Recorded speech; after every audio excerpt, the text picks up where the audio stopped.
Hi there, and welcome to the Skylight Books Author Reading Series. You can find out about this and all of our author events at www.skylightbooks.com. At our website, you can also browse our inventory as well as order books online. And don't be afraid to follow us on Twitter or even be our friend at facebook.com. If you'd like to talk to a real person, we can be reached at 323-660-1175. Thanks for listening and enjoy. We're so very happy to have what we call EPW here. just so you know, when you're not here, EPW. Okay. So, the author of Unlovable will discuss and sign the second volume in her hilarious and heartbreaking series that's loosely based on the 1980s Diary of a High School Girl. Oh, you found it. There we go. The Diary of a High School Girl that she found in a gas station bathroom. Ladies and gentlemen, please welcome Esther Pearl Watson. Hello. I feel kind of weird talking into the microphone. So many. All right. Well, I drew and illustrated Unlovable, and you can. For it, I have to. This is my husband Mark and my daughter Lily. We all make comics.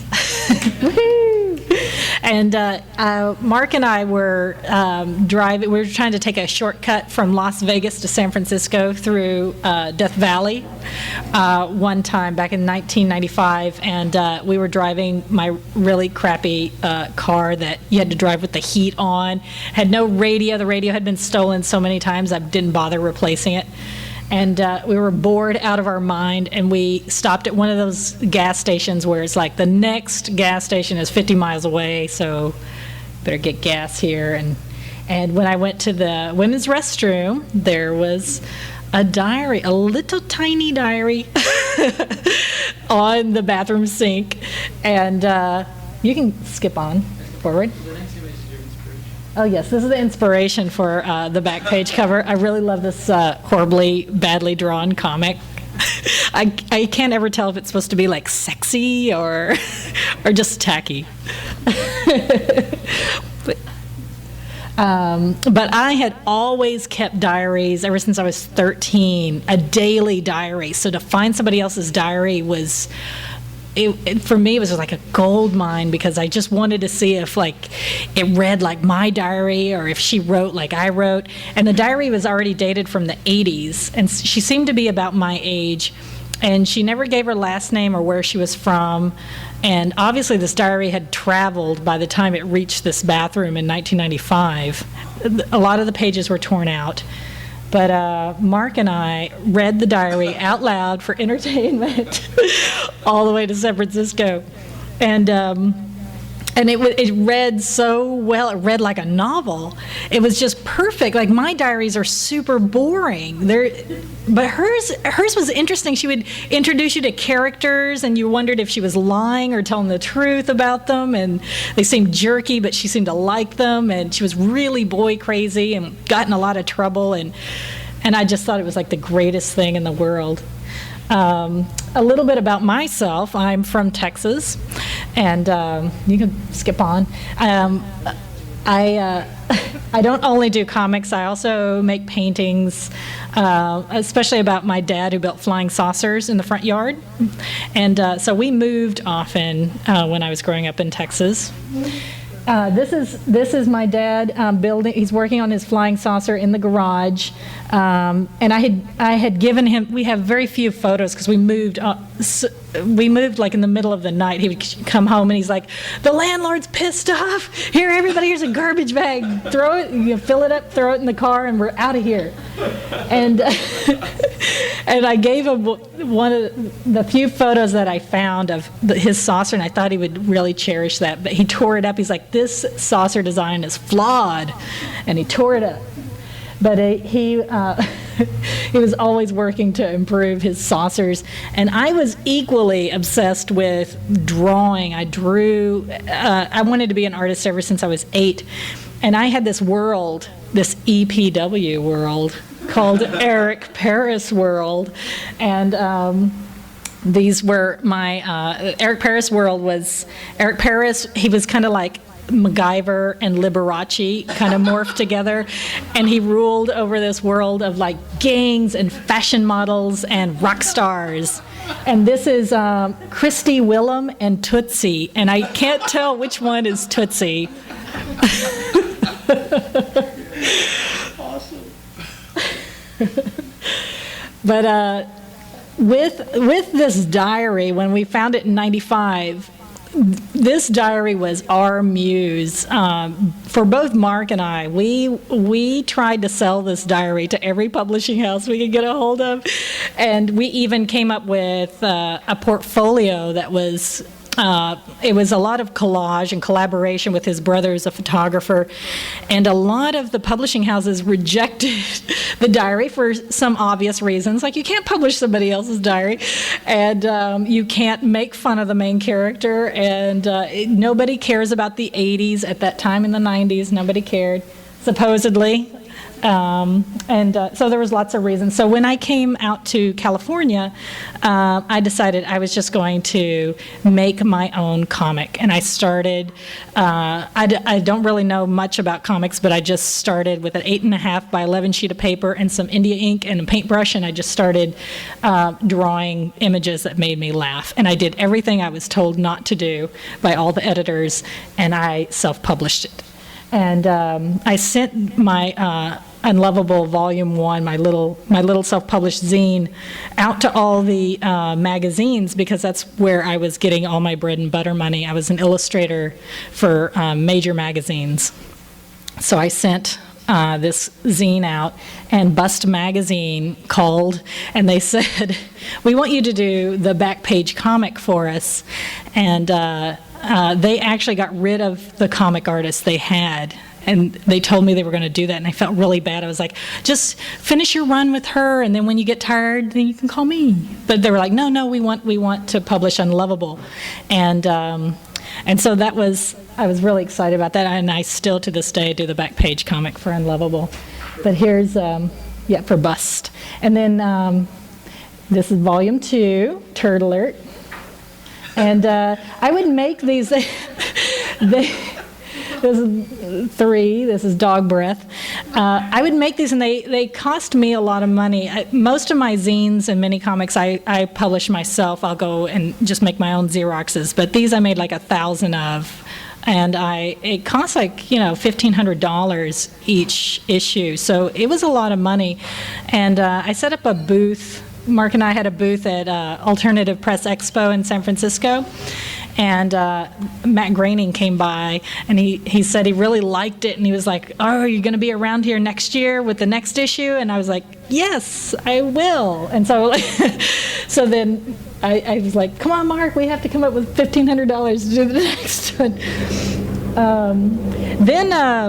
Actually, a good friend of ours, Jordan Crane, showed an editor, Eric Reynolds, at Fantagraphics, all of my issues of Unlovable, and he said, "You really should publish this." And so Eric said, "Hey, let's publish Unlovable. Do you want to just republish the issues?" And I said, "No, I have a complete story. I have her entire year, sophomore year of high school." And he said, "Okay." He said, "Well, send me that book proposal, and I'll take a look at it." And this is what I sent him. The diary is like this thin. So I sent him this gigantic fat book dummy, and he said, "Let's publish it in 2 volumes." And so we split it in half, and it actually was good because it was easier to work on, because this is the original art for just volume 2. So that, it was way easier to work on. Split into 2. You can skip ahead. That's the cover for volume 2. And then this is some of my color inspiration, and the next one too. This is like just a really badly drawn teddy bear book. I just keep looking at this book over and over and over, just trying to pull as much inspiration from it as possible. Another one of my most inspiring books to look at for reference is Mark's 1989 high school yearbook. And I think I've drawn just about everybody in there. And then we just recently went to Mark's 20th high school reunion. And I felt a little bit embarrassed because I had drawn like half of these people in Unlovable. I always thought Tammy looked a lot like Oprah. Except she's reading Garfield upside down. This is the whole cast of wacky characters. You can skip on. This is her parents. I changed her name and I made it take place in Wiley, Texas, where it was one of my favorite places to live when I was growing up. A very tiny, small town, and everybody thought one way, and if you didn't think one way, then you were very, out there. And then here's Tammy. Of course, like everything bad happens to Tammy. From the original diary, sometimes I would just pull like a sentence, and then I would just try to stick her in the most awkward, painful situation and see how she would get out of that situation. I wonder which body type Tammy is. I think she's an endomorph. Purposely sang. I don't know where I am. I don't know which one. Ectomorph, mesomorph, endomorph, one of those. But poor Tammy. She has asked me about head lice stuck to her back. Another source of wonderful inspiration is the Barbie and the Rockers coloring book. I just love the type. I loved Tammy has like this optimistic view of life, and I feel that especially when you go to small towns in Texas, like everybody's like, yeah, let's go beyond expectations. Yeah, right on. And then life after that's just crap. Tammy has like I guess everybody is out for Tammy, out to get Tammy. And this is Shanika Rowland was actually at Mark's high school reunion. She looks exactly like this still to this day. And you forgot to change her name. I did most of the time. And I made her like the kind of the jerky cheerleader. She seemed really sweet though in real life. Here, yeah.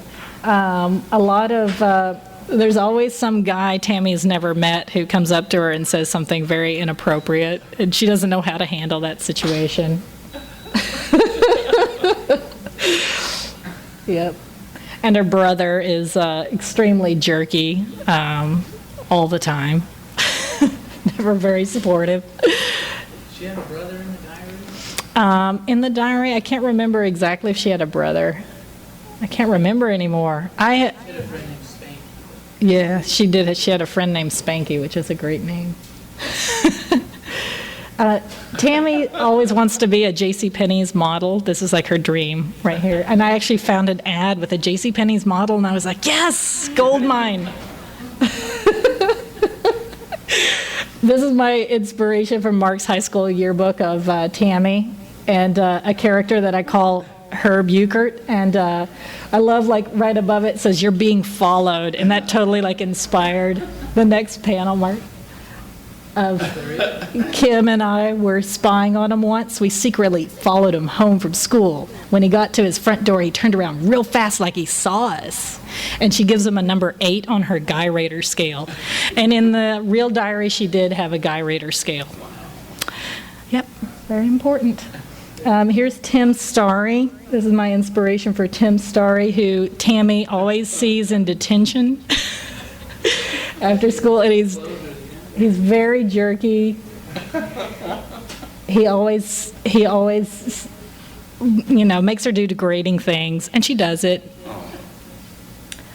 but she kind of likes him. This is Wayne Cummings.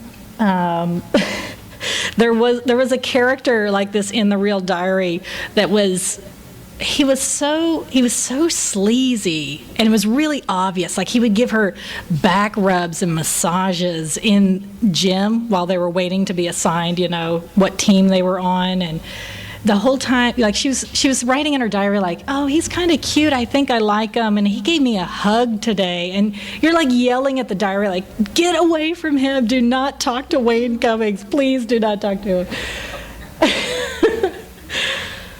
Yep. And he's kind of a combination of several nice color senior photos from Mark's high school yearbook. The fro mullet, lots of clip-on ties in the 80s, thick glasses, and some facial hair, some more extensive facial hair than others. Wayne Cummings has a cousin, and he's only known as Wayne's cousin. And he's just, he gives a lot of hugs and back rubs as well. And in the diary, Wayne, he had his cousin, which was, you just always felt like, don't go into that house with both of those guys alone. Don't go in with even friends. Just don't go into that. And here he's talking about how cool it is. He's got his tortoise shell glasses that are made out of real tortoise, dead turtle. And she's like, bull. It's no bull. I can see your nice bod. No lie. For Wayne's cousins' fashions, I look at Cabbage Patch dolls. This is something Wayne's cousin would wear.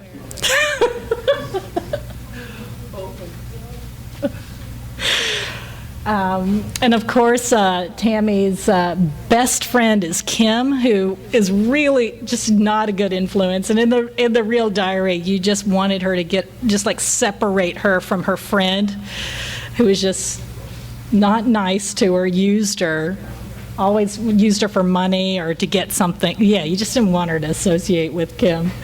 And here they are waiting. They're hanging out at the gas station.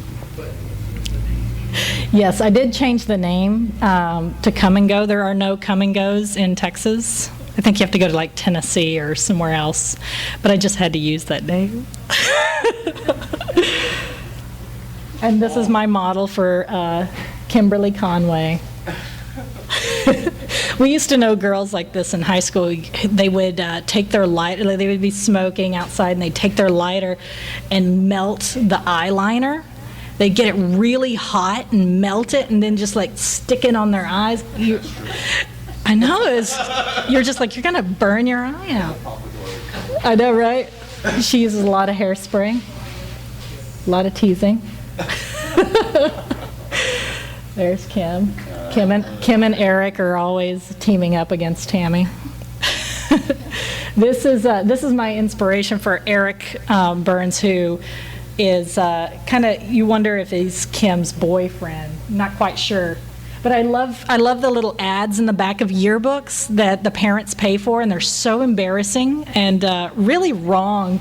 This one says, Chris started out four-wheeling at age 6 months, and he has continued four-wheeling most of his life. Mom, Dad, and Tammy. And then they have like a quote from the Bible, and then this other girl is like, to our sweet little doo-doo, the bright shining star of our lives, love Mom, Dad, and Jesse.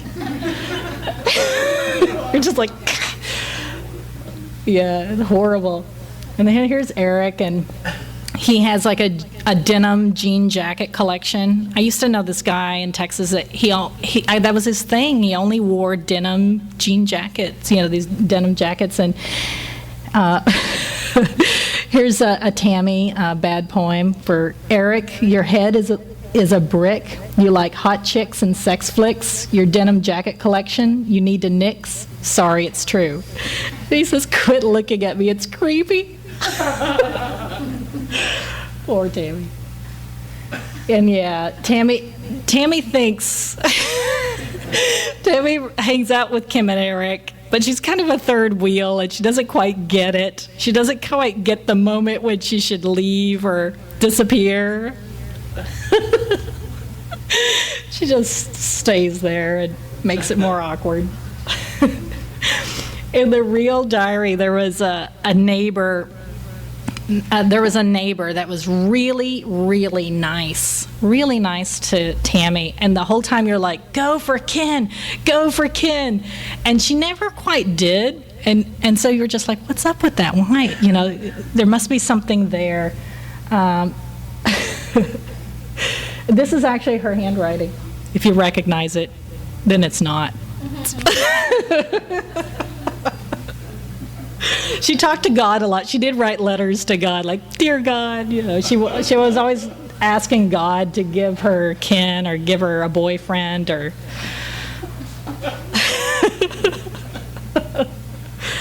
and then here's my drawing of Ken, and yeah, you know, she's looking at him, and here's music. Go to the next one, and this is very much inspired by Barbie and the Rockers coloring book. I love the men in Barbie and the Rockers coloring books. They're just like, you know, giving milk to kittens, and there's lots of sparkles around them.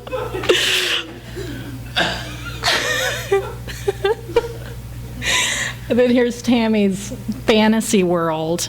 When you're 15, fantasy, especially for a girl, is just so much more important than the reality, you know? So she definitely fantasizes that one day she'll go to prom with Ken. And he'll have some, he won't have any buttonholes on his shirt, so he'll have to stay open. In her fantasy, she's wearing a panty liner.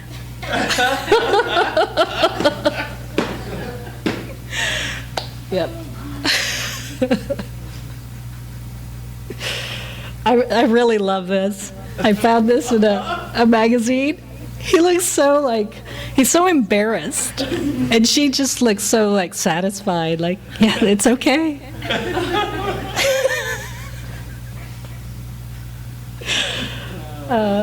This is another, my grandparents grew up, or they lived in a small town, Comanche, Texas, and that also inspires a lot of paintings. And Wiley, my setting for Wiley, Texas is a lot like Comanche.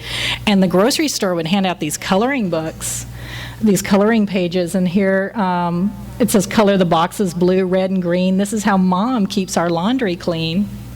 Apparently Dad doesn't, but in our family, Dad only does laundry. But yeah, I love like the cute cartoon characters. I love trying to draw cute, and I just get really cynical at some point. I just the grape at the bottom is like, I feel sick.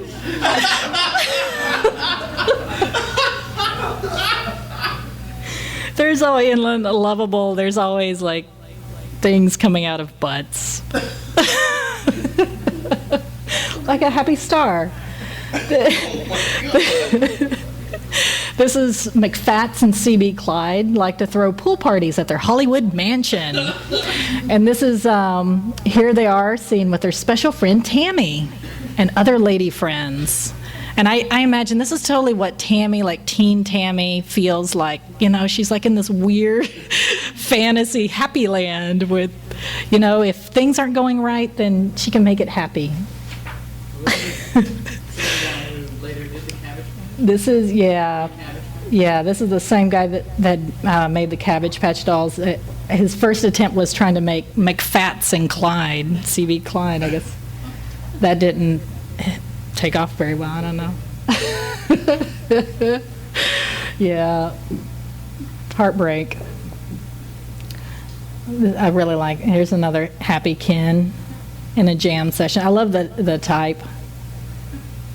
I actually, I was surprised when I was asked to do a comic because this is my exposure to comics. I didn't really read comics growing up. My dad sometimes would get us comics that were in other languages just because he thought it was really funny we couldn't read it. And so we had we had copies of Das Smurfin. We had some we had different language like Donald Duck, I don't know. But yeah, this was pretty much my exposure to comics. So yeah, when but I like the idea I like the idea of even like quilts, how in a way you can look at quilts and you can see how the stories are paneled out. And this is a biblical story. And I just love the paneling, like to tell a whole comic on something you spread over your bed. And it's utilitarian. This is Philip Guston, too, and I know that you can just tell that he's had exposure to comics, and what a great way to take tiny little paintings and hang them on the wall and see those as panels. With Unlovable, I didn't want to panel out the book. I didn't like the idea of having to, or being forced to work within panels, so the page itself was the panel, kind of like the little paintings. I also like Dubuffet a lot, and I like his idea as well of like, you go to school, learn all you can know, and then you train yourself to unlearn all that. And he was very much inspired by children's art and raw art and people who drew passionately, but they were not trained. And I like that as well. With Unlovable, especially in Volume 2, I got to where I was drawing Tammy so well. I knew her very well that I would have to draw her upside down or sometimes with my eyes closed so she would look like Tammy. This is another Dubuffet drawing, but I really love how like his writing is, kind of been boxed in. Especially with Unlovable too. I try to squeeze in the writing and make it as awkward, the whole composition, as possible. I love mural paintings, very much inspired by just crude murals, and then also the writing too. And this is like a great comic here too, where they have like their little balloons, and it looks like thought bubbles. Their dialogue is in thought bubbles, and I just love the crabs in the middle. It just says crabs real big. Why not?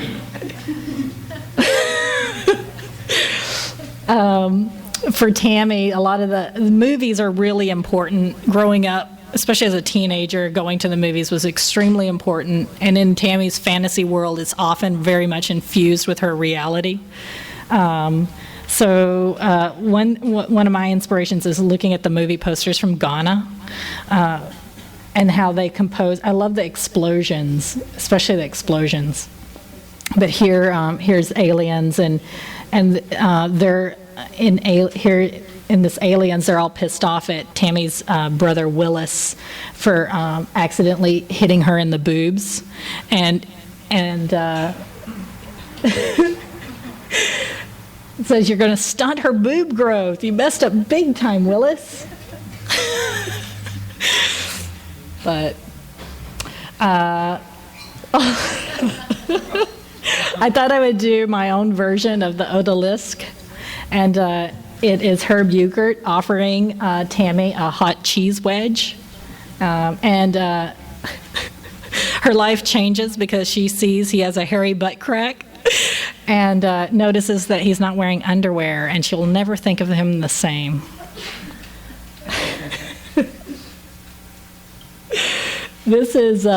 This panel is inspired after Artemisia Gentileschi, and she was a Renaissance painter, one of the few rare Renaissance painters who studied in Rome. And here it's based off Susanna and the elders, and the elders are conspiring to take advantage of poor, nude, beautiful Susanna, and they get her into a lot of trouble. And I have Kim and Eric are bothering Tammy, about to get her in a lot of trouble. Tammy's like, "Quit breathing, your breath smells like bunghole." I've also hidden in the diary, you may see names around, and I've hidden names of a lot of friends and people who encouraged me to keep going. Yep, Johnny Ryan's in there somewhere. But they're in. This is what I did. Is like a whole page of like how to hide names, and I've hidden. We have Frida Gossett, who works here. She's in Unlovable somewhere. You have to hunt it down. I don't even remember what page, but there's a whole bunch. That's just some of them. I really love how a primitive American folk art painting was infused with this symbolism, and even though mine can be a little bit more obvious, this is actually a posthumous portrait. Where they would paint a ship sailing off. This child is passed on. The tree is dead, and one of the shoes is taken off the child to either symbolize leaving infancy and going into toddlerhood. I'm so fascinated by those paintings. So I felt like with Unlovable, I had permission to hide all kinds of different messages in the panels, and it made it really fun for me to work on as well. I love like hairy drawn lines, like people, like my mom, when she can't draw and she's trying to draw my picture, it comes out all like hairy and jagged, and I really emulated that a lot. But Paul Klee also drew this way. Beautiful, beautiful lines, and he also had beautiful titles for his pieces that are always really fun. And this is a panel of Tammy playing Truth or Dare with Kim and Eric, and they're trying to get her to admit that she has ass warts. So she decides to play Truth, and they say, "Have you told your parents you have ass warts?" "No." "So you admit you have ass warts. You just haven't told your parents." "No, I don't have any ass warts or any warts." "So you told your parents that you have ass warts even though you don't." "Yes, I mean, no, I don't." "Too late, you said yes."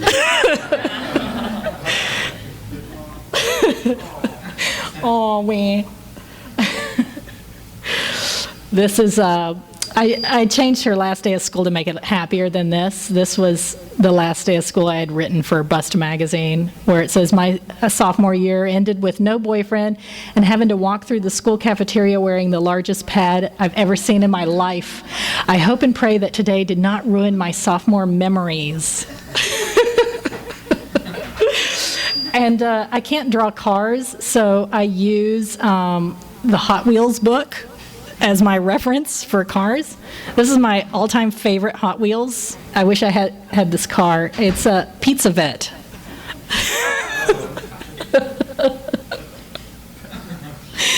It's a pepperoni Pizza Vet. It's very nice.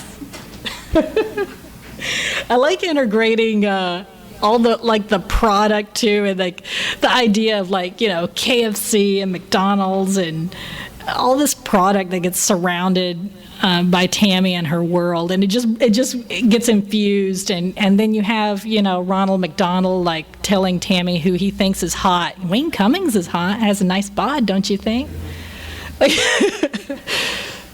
You went backwards. Lots of triangles. 80s had lots of triangles. I like triangles. You can keep going. Almost done. Back to school. That's obviously inspired by Barbie and the Rockers. Back to school. Rockin' Wuv. Wuv. Yeah, even Lily's like, "What's Wuv?" It's not easy walking into Metro Pizza for lunch because no one will drive you anywhere to eat. That's the class of '92. It's not easy. Yeah, Atari. Here's Mr. Peanut. This is like a hipper 1989 version of Mr. Peanut telling Tammy, looking bodacious, fine lady. It's very hip. Yes. This is a good friend of mine gave me this book, and this is just my ending here, that I'd like to encourage all of you guys to go out and make comics or draw or tell a story, and you can go touch your own pencil. Thank you so much. Do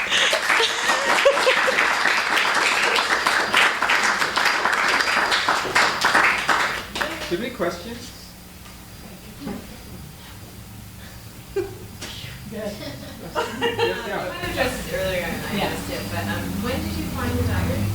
I found the diary in 1985. It was already old. It was from 88, 89.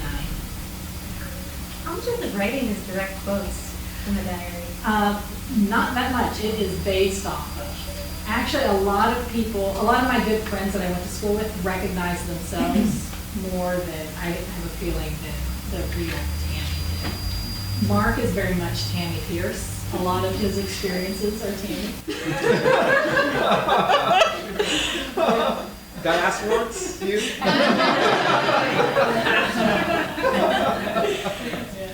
Yeah, we'll tell each other lots of stories, and we gotta put that in, or Friends of we'll remember someone at a party who rolled down the hill drunk, and fell under a car and slept. So it's in the comic. Yeah, it gets in there. And then friends will tell us, like, oh, there was this girl in high school that was so Tammy Pierce, and they'll tell me a story. I'm like, I gotta use that. That's great, Tammy Pierce. So I was curious to know, so what if a girl in an audience says, that was my diary, yeah, what would you Right. do? I always tell her to bring the real diary, but she's scared. It's my muse. I can't do it. Actually, I don't think she would ever recognize herself. My Tammy is very different from the real diary. In the real diary, she was different. She was more aggressive. My Tammy's really sweet and a lot more oblivious to the goings ons around town. But yeah, the real diary she was a different character. She was borderline mean. Yeah. She did some drugs. She did drugs. She was very different. Yeah. My Tammy is more sweet and innocent. And she's different. She's very different. I did take some direct quotes, but they're very universal. And I did keep it, I like the idea of it being universal. And I have both men and women come up to me and say, oh my gosh, that's me. I've had mothers and their teenage daughters both come up to me and say, that's me. So I really like, I like that a lot of people can relate. But, yeah, I did have one woman who was named Tammy Pierce from Texas email me. They got me a little scared, like, but I was like, there's no way it could be you because it didn't take place in Texas. And it wasn't Tammy, yeah.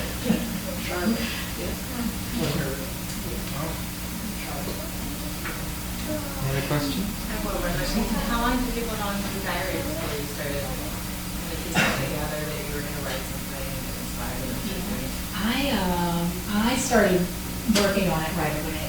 Yeah, right away I wanted to tell that story. It was a wonderful story because it was a 15-year-old girl making obvious mistakes, and then towards the end of the diary, there are two guys that she's especially going for.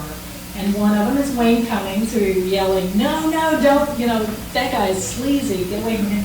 And the other was Ken Edward Olson, who was so sweet and nice, and we were trying to yell at the diary for her to go for Ken, but it wasn't meant to be. Yeah. But it was many incarnations. It was many incarnations. It was a novel, it was a collage book. We met with NTV networks. That's who said the 80s weren't popular and then the falling down. And then Mark and I we even did a whole fashion spread based off the diary for YM magazine.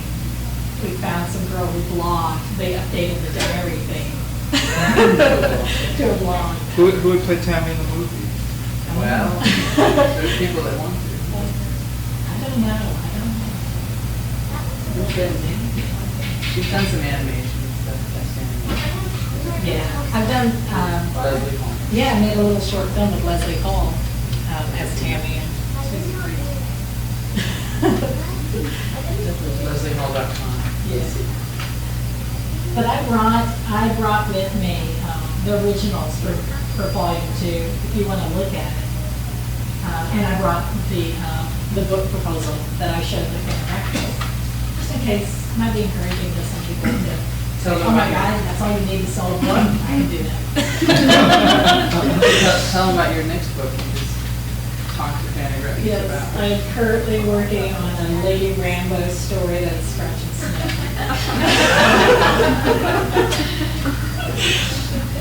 It's a lot of fun. All right, thank you very much.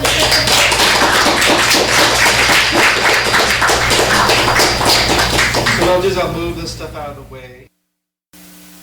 You've been listening to the Skylight Books Author Reading Series. Don't forget that you can check out this and all of our great podcasts at skylightbooks.com. Today's music was provided by Ashley and Arlo. You can check them out at MySpace or Facebook or at the iTunes Music Store. Thank you for stopping by, and we hope to see you soon.